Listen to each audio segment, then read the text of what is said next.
మనం మార్నింగ్ 6కి లేస్తే 9కి ఆఫీస్కి వెళ్ళి ఈవినింగ్ 6కి ఇంటికి చేరుకొని నైట్ పడుకుంటాం. యావరేజ్గా ప్రతి ఎంప్లాయీస్ అండ్ స్టూడెంట్స్ ఈ టైమింగ్నే ఫాలో అవుతారు. అయితే మధ్యాహ్నం 12 గంటలకి మనం ఆఫీస్లో వర్క్ చేస్తుంటే ఎక్కడో యుఎస్ఏలో ఉన్న మన ఫ్రెండ్ ఏం చేస్తాడు? అతను నిద్రపోతాడు. బికాస్ అక్కడ రాత్రి అవుతుంది. ఎందుకంటే ఎర్త్కి ఒకవైపు ఇండియా ఉంటే ఇంకోవైపు యుఎస్ ఉంటుంది. ఎర్త్ రొటేషన్ వల్ల యుఎస్కి ఇండియాకి టైం డిఫరెన్స్ ఉంటుంది. బేసిక్గా ఈ విషయం అందరికీ తెలుసు. అయితే ఇండియాకి ఇక్కడ ఒక ప్రాబ్లం ఉంది. అదేంటో తెలుసుకునే ముందు ఒకసారి ఈ విషయం చూద్దాం. యుఎస్ఏలో 6 డిఫరెంట్ టైమ్ జోన్స్ ఉన్నాయి. ఫర్ సపోజ్ లాస్ ఏంజలెస్లో టైం 1 అయితే డెన్వర్లో 2, డల్లాస్లో 3, న్యూయార్క్లో 4 అవుతుంది. అదే రష్యా తీసుకుంటే రష్యా లెంత్లో చాలా పెద్దది. ఇది ఎర్త్పై ఎక్కువ లెంత్లో ఉంటుంది కాబట్టి రష్యాలో 10 డిఫరెంట్ టైమ్ జోన్స్ ఉన్నాయి. ఇక విస్తీర్ణంలో చిన్నది కానీ సముద్రంలో చాలా ఐలాండ్స్ ఉన్న ఫ్రాన్స్ దేశంకి 12 డిఫరెంట్ టైమ్ జోన్స్ ఉన్నాయి. ఇలా చాలా కంట్రీస్కి అవి ఎర్త్పై ఆక్యుపై చేసే లెంత్ బట్టి వాటికి డిఫరెంట్ టైమ్ జోన్స్ ఉన్నాయి. సేమ్ ఇదే కండిషన్తో ఉన్న మన ఇండియాకి మాత్రం కేవలం సింగిల్ టైమ్ జోన్ ఉంది. అదే ఐఎస్టీ అంటే ఇండియన్ స్టాండర్డ్ టైం. ప్రాక్టికల్గా ఇండియాలో 2 or 3 టైమ్ జోన్స్ ఉండాలి, కానీ సింగిల్ టైమ్ జోనే ఉంది. దీనివల్ల ఇండియన్ ఎకానమీ ప్రతి సంవత్సరం 30,000 కోట్లు నష్టపోతుంది. అసలు టైమ్ జోన్స్ అంటే ఏంటి, ఎలా ఏర్పడ్డాయి, ఎవరు డిసైడ్ చేశారు, ప్రతి సంవత్సరం సింగిల్ టైమ్ జోన్ వల్ల ఇండియా ఎందుకు నష్టపోతుంది, ఇలాంటి ఎన్నో ఇంట్రెస్టింగ్ విషయాల గురించి ఇప్పుడు తెలుసుకుందాం. ప్రపంచమంతా టైమ్ జోన్ ని తీసుకొచ్చింది స్కాటిష్ కెనేడియన్ ఇంజనీర్ అయిన స్టాన్ఫోర్డ్ ఫ్లేమింగ్. ఇతను 1879లో టైమ్ సిస్టమ్ ని ఇంట్రడ్యూస్ చేశాడు. భూమి మీద ఎవ్రీ 1 అవర్ ప్రకారంగా 24 డిఫరెంట్ టైమ్ జోన్స్ ని క్రియేట్ చేశాడు. భూమి తన చుట్టూ ఒక రొటేషన్ ని కంప్లీట్ చేయడానికి 24 గంటల టైం పడుతుంది. అంటే ఎర్త్ 360 డిగ్రీస్ రొటేషన్ కి 24 అవర్స్ టైం పడుతుంది. ఇక్కడ ఎర్త్ రొటేషన్ వేసే 360 డిగ్రీస్ ని 24 అవర్స్ తో డివైడ్ చేస్తే 15 వస్తుంది. అంటే ప్రతి గంటకి ఎర్త్ 15 డిగ్రీస్ రొటేట్ అవుతుంది. అలా ఎర్త్ పై ప్రతి 15 డిగ్రీస్ ఏరియాని 1 జోన్ గా డివైడ్ చేశారు. అలా మొత్తం 24 జోన్స్ ని సపరేట్ చేశారు. ఎర్త్ సెంటర్ కి ఫస్ట్ లెఫ్ట్ లో ఉన్న టైమ్ జోన్ ని గ్రీన్విచ్ మీన్ టైం అని అంటారు. దీనిని ఇప్పుడు యూనివర్సల్ టైం యూటీసీ అని పిలుస్తున్నారు. యూటీసీ టైమ్ జోన్ ని సెంటర్ గా తీసుకొని దీనికి లెఫ్ట్ సైడ్ లో ఉన్న 11 జోన్స్ ని మైనస్ సింబల్ తో, యూటీసీకి రైట్ సైడ్ ఉన్న 12 జోన్స్ ని ప్లస్ సింబల్ తో సూచిస్తారు. మన ఇండియా యూటీసీ సెంటర్ నుండి 5th to 6th జోన్ మధ్యలో ఉంటుంది. అందుకే ఇండియన్ టైం ని చూసినప్పుడు యూటీసీ +5.30 అనే నెంబర్ ని చూస్తూ ఉంటాం. ఇంగ్లాండ్ మరియు కొన్ని ఆఫ్రికన్ కంట్రీస్ యూటీసీ జోన్ కి సెంటర్ లో ఉంటాయి. అందుకే ఇంగ్లాండ్ టైం ని చూస్తే యూటీసీ 0 అని ఉంటుంది.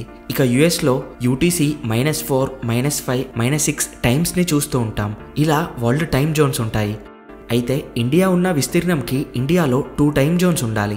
జనరల్గా ఈ టైమ్ జోన్స్ అన్ని బ్రిటిష్ కాలంలో వచ్చాయి. నిజానికి అప్పుడు ఇండియాకి 3 టైమ్ జోన్స్ ఉన్నాయి. అవి Calcutta time zone, Madras time zone, Bombay time zone. ఇండియాలో సన్ రైజ్ ఎప్పుడు ఎక్కడ స్టార్ట్ అయ్యి ఎండ్ అవుతుంది అనే దాన్ని బట్టి ఈ 3 టైమ్ జోన్స్ ని తీసుకొచ్చారు. అలా కోల్కతా ముందు ఉంటే మద్రాస్ టైం దాని తర్వాత, అండ్ దాని తర్వాత బాంబే టైం ఉండేది. అసలు ఈ టైమ్ జోన్స్ వల్ల మనకి వచ్చేదేంటి అనుకోవచ్చు. మనం ఏ టైం నుండి ఏ టైంకి వర్క్ చేస్తున్నాం, ఎంత టైం అండ్ ఎంత ఎఫిషియెంట్గా వర్క్ చేస్తున్నాం అనే దాన్ని బట్టి మన జీడిపి అండ్ మన ఎకానమీ డిసైడ్ అవుతుంది. మన ఎకానమీ స్ట్రాంగ్గా ఉండాలని ఆ కాలంలో 3 టైమ్ జోన్స్ని వాడారు. కానీ 1906 సంవత్సరంలో 3 టైమ్ జోన్స్ ని తీసేసి కేవలం సింగిల్ టైమ్ జోన్ ని మళ్ళీ బ్రిటిషర్సే ఇండియాలో ఇంప్లిమెంట్ చేశారు. సింగిల్ టైమ్ జోన్ అనేది ఒక యూనిటీ లాగా ఉంటుంది అని వాళ్ళు భావించారు. కానీ ఇది ప్రజెంట్ పెద్ద ప్రాబ్లం అయ్యింది. ఇండియా ఈస్ట్ నుండి వెస్ట్ కి 3000 కిలోమీటర్స్ తో స్ట్రెచ్ అయి ఉంది. ఇది ఆల్మోస్ట్ ఎర్త్ పై 30 డిగ్రీస్ తో ఉంటుంది. ఇక్కడ first sunrise east side areas లో స్టార్ట్ అయ్యి వెస్ట్ సైడ్ ఏరియాస్ లో లేట్ గా అవుతుంది. సేమ్ సన్సెట్ కూడా. ఇప్పుడు ఈస్ట్ సైడ్ లో ఉన్న అరుణాచల్ ప్రదేశ్ ని, వెస్ట్ సైడ్ లో ఉన్న గుజరాత్ ని తీసుకుందాం. గుజరాత్ లో 6:40 AM కి సన్ రైజ్ స్టార్ట్ అయితే అరుణాచల్ ప్రదేశ్ లో 5:20 AM కి సన్ రైజ్ స్టార్ట్ అవుతుంది. అలాగే గుజరాత్ లో 7 PM కి సన్సెట్ కంప్లీట్ అయితే అరుణాచల్ ప్రదేశ్ లో 5:30 PM కే సన్సెట్ అయిపోతుంది. గుజరాత్ కన్నా అరుణాచల్ ప్రదేశ్ లో అప్రాక్సిమేట్ గా 1.3 అవర్స్ ముందే గడిచిపోతుంది. ఇక్కడ ఈ 2 ఏరియాస్ లో sunrise and sunset different times లో జరిగినా కూడా సింగిల్ టైమ్ జోన్ వల్ల డైలీ రొటీన్ టైమింగ్స్ అంటే 9 to 7 వర్కింగ్ అవర్స్ అందరికీ సేమ్ ఒకేలా ఉంటుంది. ఈ రీజన్స్ వల్ల ఇండియా కొన్ని ప్రాబ్లమ్స్ ని ఎదుర్కొంటుంది. అవేంటో చూద్దాం. ఈస్ట్ సైడ్లో సన్ రైజ్ అరౌండ్ 5 AM అవుతున్నా ఆ టైంకి ఎటువంటి పబ్లిక్ వర్క్స్ స్టార్ట్ అవ్వవు. కాబట్టి అక్కడున్న ప్రజలు పనిచేయకుండా నిద్రపోతున్నారు. అండ్ అలాగే ఈవినింగ్ 5:30 PM చీకటవుతుంది. దీనివల్ల 5:30 to 7 PM వరకు వచ్చే న్యాచురల్ సన్లైట్ ని కాకుండా ఎక్స్ట్రా కరెంట్ ని వాడాల్సి వస్తుంది. అలా morning sunlight and evening sunlight waste అవుతుంది. ఎక్కువ ఎలక్ట్రిసిటీ యూజ్ చేయబడుతుంది. రెండవది సర్కేడియన్ రిథమ్. ఇది బాడీ యొక్క న్యాచురల్ క్లాక్. మనం హెల్తీగా ఉండాలంటే రోజు ఎర్లీ మార్నింగ్ లేవాలి, రాత్రి పడుకోవాలి అంటారు. ఎందుకంటే మన బాడీ సన్లైట్ కి నైట్ టైం కి రియాక్ట్ అవుతుంది. ఈ సన్లైట్ ని బేస్ చేసుకుంటేనే మన బాడీ స్లీపింగ్ ప్యాటర్న్ సరిగ్గా ఉంటుంది. కానీ నార్త్ వెస్ట్ స్టేట్స్ లో సింగిల్ టైం జోన్ వల్ల వాళ్ళు సర్కేడియన్ రిథమ్ ని సరిగ్గా మెయింటైన్ చేయలేరు. దీనివల్ల వారికి హెల్త్ పరంగా చాలా ప్రాబ్లమ్స్ వస్తాయి. అలాగే ఎక్కువ కాలం పాటు బ్రతకడంపై కూడా ఇది ఎఫెక్ట్ చూపిస్తుంది. ప్రొడక్టివిటీ అండ్ ఎఫిషియన్సీ తగ్గడం. కంపెనీస్ ఏదైనా మీటింగ్స్ పెట్టాలన్నా, ఆపరేషన్స్ చేయాలన్నా ఈ టైమింగ్ చాలా ఎఫెక్ట్ చూపిస్తుంది. ఫర్ సపోజ్ మార్నింగ్ 11 to 12 ఏదైనా ఇంపార్టెంట్ వర్క్స్ వస్తే ఆ టైంలో ఆల్రెడీ ఈస్ట్ స్టేట్స్లో లంచ్ టైం దాటిపోతుంది. కొన్ని కంపెనీస్ నైట్ 8 to 9 వరకు పని చేయిస్తూ ఉంటే ఈస్ట్ స్టేట్స్లో ఆల్రెడీ నైట్ 10 to 11 వరకు పని చేయాలి అని అర్థం. ఇలా ప్రొడక్టివిటీ అండ్ ఎఫిషియన్సీ తగ్గుతుంది. అలాగే ఓవర్ నైట్ వర్క్ వల్ల యాక్సిడెంట్స్ కూడా పెరిగే అవకాశం ఉంది. ఈస్ట్ సైడ్లోని స్టూడెంట్స్ చిన్నతనం నుండే లేట్ టైమింగ్స్కి గురి అవుతారు. స్కూల్స్ అండ్ కాలేజెస్ లేట్గా ఆల్మోస్ట్ నైట్ ఎండ్ అవుతుంటే వాళ్ళకి స్లీపింగ్ సైడ్ ఎఫెక్ట్స్ వస్తాయి అండ్ కాన్సన్ట్రేషన్ కూడా దెబ్బతింటుంది.